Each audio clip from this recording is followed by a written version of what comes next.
जय गणेश गजबदन विनायक, कृपा सिंधु सुंदर शबुलायक। जय श्री राम, जय हनुमान। आज सुरपति सुत जयंत शक्रसुत की कथा आपके सामने प्रस्तुत करने का मन हो रहा है। आप इस कथा को आनंद के साथ सुनिए और हमारे इस YouTube चैनल को सब्सक्राइब जरूर कीजिए, अपना आशीर्वाद दीजिए। आइए हम बढ़ते हैं आगे। तात शक्रसुत कथा सुनायहु, बान प्रताप प्रभु ही समुझायो। यहां से हम लेते हैं। शक्रसुत कथा सुनाना है भगवान श्री राम को। माता जानकी का यह अनुनय विनय कहें, आदेश कहें, हनुमान जी के लिए है। आखिर ये कथा है क्या? यह कथा तो अरण्य कांड के प्रारंभ की है, जहां सीता हरण और रावण मरण का बीज भी अंकुरित हो गया है। शक्रसुत प्रकरण में ही स्पष्ट हो गया है कि सीता के प्रति छोटे से छोटे अपराध करने वाले को भयानक दंड, तो हरण करने वाले को मरण वरण तो करना ही पड़ेगा, इसमें कोई संदेह नहीं है। इस बात के लिए सुर नर मुनि सबको जयंत प्रकरण द्वारा निश्चिंत कर दिया गया है। आइए हम भगवान शंकर के विचार भगवान श्री राम के बारे में सुनते हैं, फिर इस मूढ़ शक्रसुत की करनी और भरनी को जानते हैं। भगवान शंकर कहते हैं, उमा राम गुण गूढ़ पंडित मुनि पावहि विरत। उमा राम गुण गूढ़ पंडित मुनि पावहि विरति, पावहि मोह विमूढ़।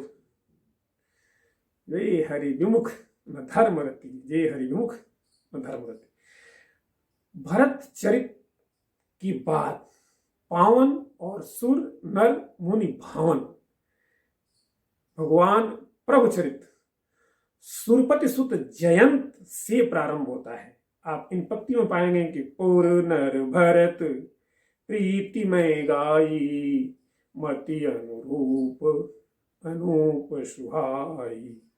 अब प्रभु चरित सुनहु अति पावन, करत जीवन सुर नर मुनि भावन। आगे जयंत के पास सुनाते हैं, एक बार चुनि कुसुम सुहाए, निज कर भूषण राम बनाए। सीत ही पहिराई प्रभु सादर, बैठी फटिक शिला पर सुंदर। सुरपति सुत आ गया शक्रसुत। सुरपति सुत धरि वायस वेसा, शठ चाहत रघुपति बल देखा शठ। जिनि पिपीलिका सागर था, महामंदमति महामंदमति पावन चाह। सीता चरण चोच हति भागा, सीता चरण चोच हति भागा। मूढ़ मंदमति कारण कागा। अब यहां आगे हम इन पंक्तियों को पढ़ने से पहले सोचें कि यार आखिर जयंत महामूढ़मति वास्तव में था क्या, कैसे था? जब वह देवेंद्र सुरपति का पुत्र है तो संभव तो नहीं है। आखिर फिर सीता के ऊपर अपने चरणों का, अपने चोंच का प्रहार क्यों किया? सीता चरण चोंच में कुछ लोग कहते हैं सीता के चरण पर प्रहार किया, लेकिन जब हम व्याख्या करते हैं और इन पंक्तियों को समझते हैं और अन्य कथाओं को देखते हैं, वाल्मीकि रामायण आदि की, तो पता चलता है कि चरण पर प्रहार नहीं किया था, सीता जी के अन्य अंग पर प्रहार किया था। इसलिए गोस्वामी जी ने समन्वयवादी दृष्टिकोण अपनाकर कहते हैं, सीता के ऊपर कौवे का रूप धारण कर अपनी काया पलट विद्या से जयंत ने अपने चरणों का और अपने चोंच का प्रहार किया। किस अंग पर किया यह स्पष्ट गोस्वामी जी नहीं करते। हाँ, सीता पर प्रहार किया। सीता चरण चोंच विभागा, सीता के ऊपर अपने चरणों से, अपने चोंच से प्रहार किया। अब क्यों किया? मूर्तावश किया, अपनी मंद बुद्धि से किया, ऐसा तो हो नहीं सकता। हाँ, एक छोटी सी कथा आती है कि बालकपन में जब भगवान श्री राम सरयू तट पर पतंगबाजी कर रहे थे, पतंगबाजी करते समय भगवान श्री राम का पतंग उड़ते उड़ते देवलोक तक पहुंच गया। पतंग को जब खींच रहे हैं भगवान श्री राम वापस, तो पतंग आ नहीं रहा है। हनुमान जी को भेजा गया कि पता करो आखिर पतंग कहाँ रुक गया। हनुमान जाते हैं तो जयंत की पत्नी पतंग की सुंदरता पर मोहित हो चुकी थी और उसने कहा जिस व्यक्ति का यह पतंग है वो व्यक्ति कितना सुंदर होगा, एक बार दर्शन कर लूं मैं धन्य हो जाऊं। इसी लालसा में पतंग को रोक लिया था। यह बात आके हनुमान जी बताए, तब भगवान श्री राम ने कहा कि जाओ आप मेरा संदेश दो कि चित्रकूट में मैं उसकी इस लालसा की पूर्ति करूंगा, चित्रकूट में वो आकर के मेरा दर्शन करेगी। उसी लालसा की पूर्ति के लिए पूर्णिमा की रात को, पूनम की रात को जयंत की पत्नी भगवान श्री राम के रूप दर्शन के लिए आई थी। सांद्रा नंद पयोध सौभगतनुम पीताम्बरम सुंदरम का दर्शन करते ही वो मोहित हो गई थी। उसके मोहित होने के कारण इसके मन में जलन हो गई और इसने सीता जी के ऊपर अपने चरणों से, अपने चोट से प्रहार किया, मूर्ता कर बैठा। एक कथा यह आती है, एक बात मेरे मन में आती है कि यार हो सकता है कि भगवान श्री राम वनवास के बाद सारी बात थी कि जाएंगे रावण को मारेंगे, रावण को मारने की तो कोई प्रक्रिया चल नहीं रही है और यह देवताओं में बातचीत हो रही हो, तो देवता का राष्ट्रपति का जो है यह पुत्र है उस ईगो में, घमंड में आया हो और उनकी परीक्षा लेने के लिए चल रहा हो और भगवान को तो अपने गूढ़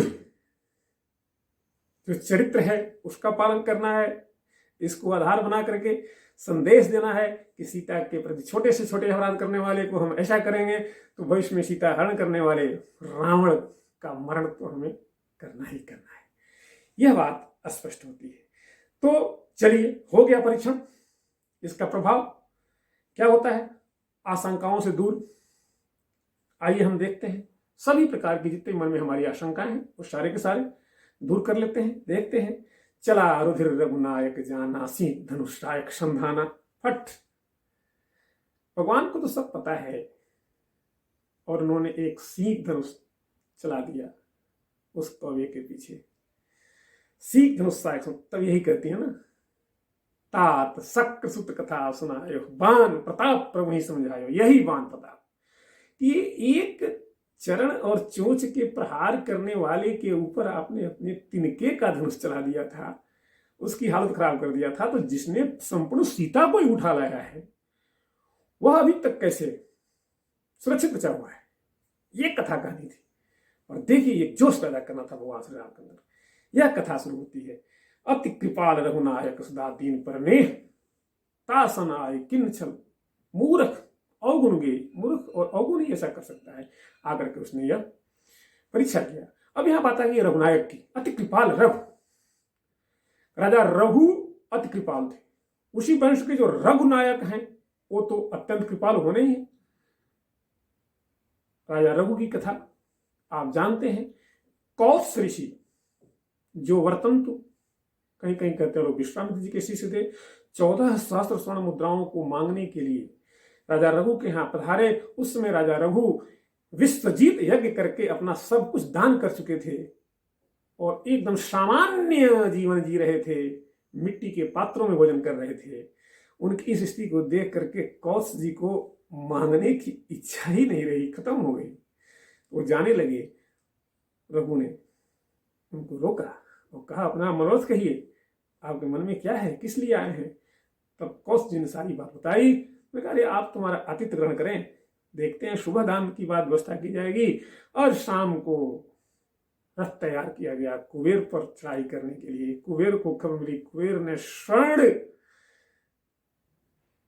की तो वर्षा कर दी, अनंत स्वर्ण मुद्राएं। इनको तो 14 सहस्त्र स्वर्ण मुद्राएं चाहिए थी। ऐसे दीन पर कृपा करने वाले रघु थे और उनके ही खानदान के जो रघुनायक हैं वो तो अति कृपाल होने ही होने हैं, कृपा करेंगे ही करेंगे, करते ही करते हैं। अब वो जो बाण है प्रेरित मंत्र ब्रह्म शरधावा, ब्रह्मास्त्र बन गया और उसके पीछे कौवे के पीछे लग गया। चला भारी बायस भय पावा, धर निज रूप गयो पित पाहि, राम विमुख राखा कहीं नाहि। धर निज रूप, इसका मतलब अपने काया पलट विद्या का प्रयोग करके वायस बना था। इसने बताया नहीं था अपने पिता को, अपना रूप धारण करके पिता के पास गया। लेकिन राम विमुख को कौन राख सकता है, राम विमुख राख आते हैं। राम विमुख की बात पर हम चर्चा करते हैं थोड़ी देर में। देखिए, भा निराश उपजी मन त्रासा, यथा चक्र भय ऋष दुर्वासा।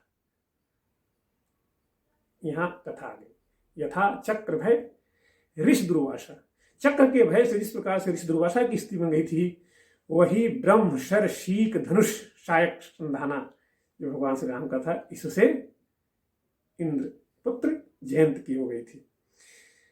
अब ब्रह्मधाम शिवपुर सब लोका, कई जगह बाकी नहीं जाने गया, ब्रह्मधाम शिवपुर सब लोका, फिर आश्रमित व्याकुल भय शोका, थक गया। अब राम विमुख की हाल, यही हाल हुई थी दुर्वासा जी की, वही हाल उसकी हो रही है कि तीनों लोकों में कहीं किसी का कोई ठिकाना नहीं है। जैसे दुर्वासा जी की हाल हुई थी, दुर्वासा जी को कोई नहीं मिला शरण देने के लिए, जब दुर्वासा ऋषि जी ने भगवान भक्त अम्बरीश पर अपने तप बल का प्रयोग किया था। यह कथा सुरपत को देवगुरु बृहस्पति ने अयोध्या कांड में भरत चरित में सुना दिया था। साफ कहा था, सुनु सुरेश रघुनाथ सुभाव, सुनु सुरेश रघुनाथ सुभाव, निज अपराध रिसाई न काओ। स्पष्ट बात है, जो अपराध भगत कर करे, राम रोष पावक सो जरे। जो अपराध भगत कर करे, राम भगवान श्री राम की शरण, श्री राम के बन करके रहने वाले जो भी हैं, उनका अपराध अगर कोई कर देता है तो भगवान श्री राम जो अपराध भगत कर करे, राम रोष पावक सो जरे, उसे राम रोष पावक में जमना ही पड़ेगा। लोक वेद विदित इतिहास यह महिमा जाने दुर्वासा, यह महिमा जाने दुर्वासा। दुर्वासा जी की पूरी कहानी यहां कही गई। अब वही हाल राम विमुख होने पर, देखिए आप, राम विमुख होने पर क्या होता है, स्पष्ट कर रहे हैं गोस्वामी जी। यहीं पर राम विमुख हो गया है शक्रसुत, तो क्या कहानी बनती है इसकी कि काहू बैठन कहा न ओई, राख को सकई राम कर द्रोही, राख को सकई राम कर द्रोही, कोई नहीं रखता है जी। और यहां तक कि मात मृत्यु, माता तो मृत्यु के समान हो जाती है, मात मृत्यु पितु समन समाना, पिता यमराज बन जाता है राम के विमुख होने पर। सुधा होई विष सुन हर जाना, सुधा अमृत भी नहीं पीना भैया, वो विष बन जाता है। सुधा होई विष सुन हर जाना, मित्र करई सत रिपु के करनी, मित्र एक ही मित्र सैकड़ों शत्रु बन जाता है। सारे सारे मित्र हुए तो कितने शत्रु बन जाएंगे। ये मित्र करे इस तरफ के करनी, और तो और ता कह विबुध नदी बेहतर, विबुध नदी देवगंगा, देवगंगा जो सभी पापियों के पाप को नष्ट कर देती है, पवित्र कर देती है, वो भी अपवित्र करने वाली वैतरणी जो यमराज के दरबार के पास नदी है, वैसी वैतरणी नदी जो पापियों को दंड देती है, वह नदी बन जाती है देवगंगा। यह है राम विमुख होने पर, राम विमुख के प्रति हाल। सब जगता ही अनल होते ताता, पूरा का पूरा संसार उनके लिए क्या बन जाता है, अग्निसमान। और जो रघुवीर विमुख सुन गाता, स्पष्ट कर दिया, जो रघुवीर विमुख सुन गाता। अब ये कहानी है राम विमुख होने पर। लेकिन भैया अगर हम राम के सम्मुख होते हैं, भगवान श्री राम की कृपा पात्र बनते हैं, तो हमारे साथ क्या होता है, थोड़ा इसको भी जान लें। जिसे सुंदरकांड में गोस्वामी ने स्पष्ट कर दिया भाई, गरल सुधा रिप करे मिताई, उसके लिए आहा जहर, अरे हमारी मीरा जी जहर पी गई जी भगवान के सम्मुख होने पर, भगवान कृपा होने पर, और जहर का प्रभाव अमृत जैसा हुआ। स्पष्ट है मीराबाई की कहानी, आप देखिए, जहर पी गई मीरा जी, तो यह बात प्रमाणित है, स्पष्ट है कि गरल सुधा, जहर तो अमृत बन जाता है। रिप करे मिताए, रिप मित्र बन जाता है, विभीषण शत्रु मित्र बन गया। गरल सुधा रिप करे मिताई, गोपद सिंधु अनल सतलाई, सिंधु गाय के खुर के समान हनुमान जी पार कर गए। गोपद सिंधु सतलाई, गरुण सुमेरु रेणु समताहि, राम कृपा कर चितवा जाहि। जैसे ही आप राम की कृपा प्राप्त कर लेते हैं, यह हाल हो जाती है। और तो और भगवान खुद कहते हैं, करम सदा तिन कै रखवारी, करम सदा तिन कै रखवारी, जिमि बालक ही राखी महतारी, जिमि बालक ही राखी महतारी। अब बात आती है, अपराध तो कर दिया जयंत ने, तो यह बात स्पष्ट है, जो जिसका अपराध करता है उसका अपराध वही क्षमा करेगा। जिसके साथ आपने अपराध किया है। इसके लिए सत्पुरुष का मार्गदर्शन जरूरी है। तो नारद जी से बड़ा सत्पुरुष कौन होगा? नारद देखा बिकल जयंता लागी दया कोमल चित संता। नारद देखा बिकल जयंता लागी दया कोमल चित संता। पठवा तुरत राम पहिताहि, पठवा तुरत राम पहिताहि। ओहो कहे से पुकार प्रणत हित पाहि, कहे से पुकार प्रणत हित पाहि।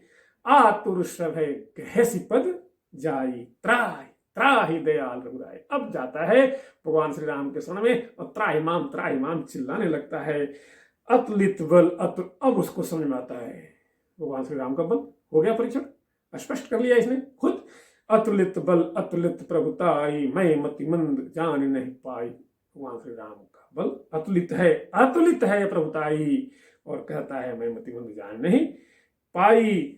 और स्पष्ट करता है निज कृत कर्म जनित फल पायो, अब प्रभु पाहि शरण तक आयो। भगवान श्री राम के शरण में आ गया और शरणागत की रक्षा करना तो भगवान का बहुत बड़ा कर्म है, और रक्षा करते ही करते हैं।